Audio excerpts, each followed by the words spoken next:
Welcome to my latest garage video. Today we'll be installing a new Shimano 9-speed chain without a master link. You'll need a chain tool for this repair. So let's dig into it.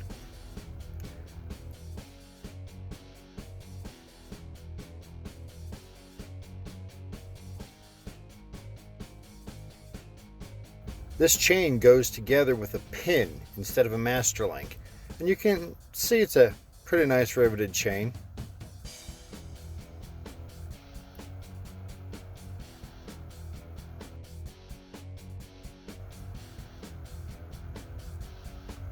Since I've been through 2 master links and chain repairs, you can see the chain is much too short for the bigger gears.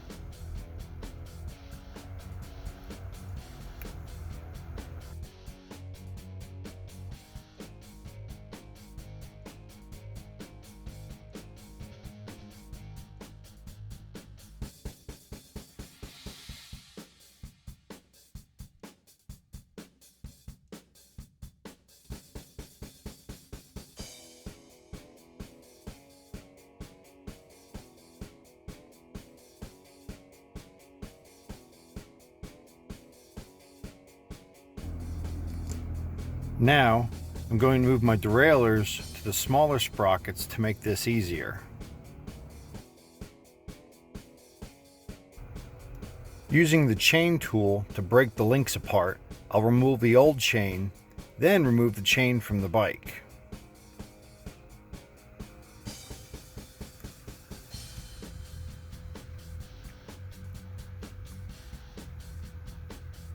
I've gotten in the habit of forcing the links out towards me because if I have to put the chain back together at any point, like a trail repair, it's much easier to push the link back into the chain away from me than it is the other way around.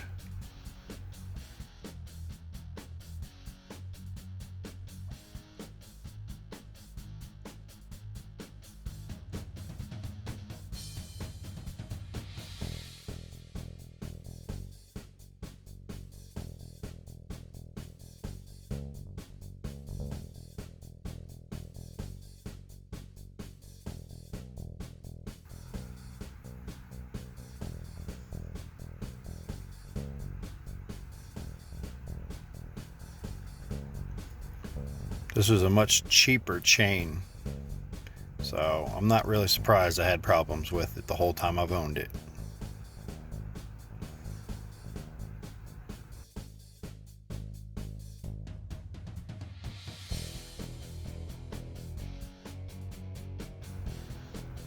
Now we need to thread the new chain around the rear cassette and through the derailleur, making sure we get it right the first time.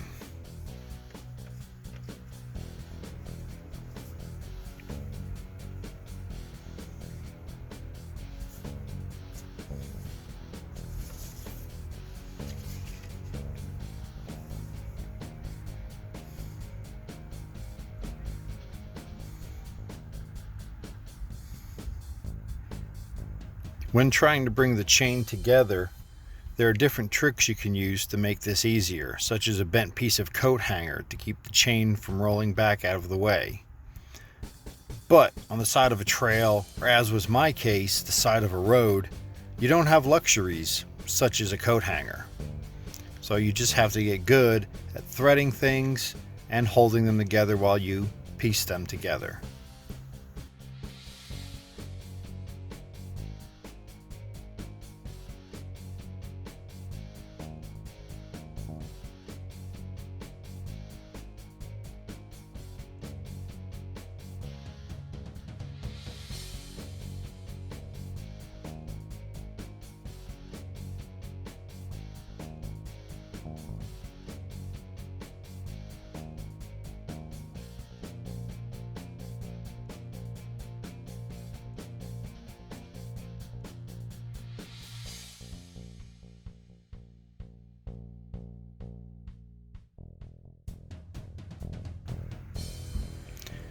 Right off the bat, you see this chain would sag as it's much too long. the derailleur is sitting completely folded and the chain just flaps. You can measure the old one, but unfortunately it won't help us here as the old one was too short because it's been through 2 different trailside repairs. So I set this up with just a little bit of tension and then go about removing the extra few links with my chain tool. You want to make sure you have enough chain on here because when you get to your bigger sprockets, you don't want it to stretch too far and bind up on you. You can always take off extra, but it's a whole lot different story to put it back on. So I like to take a little bit off at first and adjust if needed.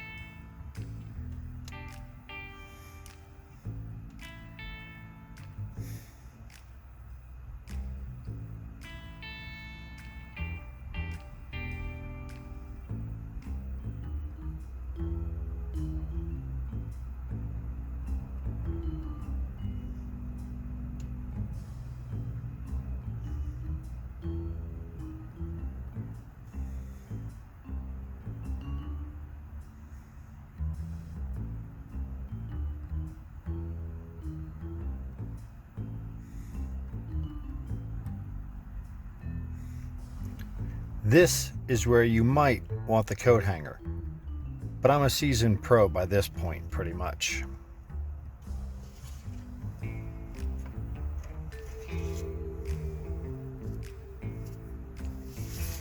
This part is fairly easy as the pin is tapered and much longer than needed. You bring the links together, you push the pin through as much as you can, and it goes easy up to a point. And at that point, you use your chain tool to bring it home the rest of the way, being careful not to smash it down too tight. Visually, it should closely match the other pins when you're done. You don't want to get it too tight because then it will bind.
I like to give it a wiggle and make sure it didn't jam the pin in too tight.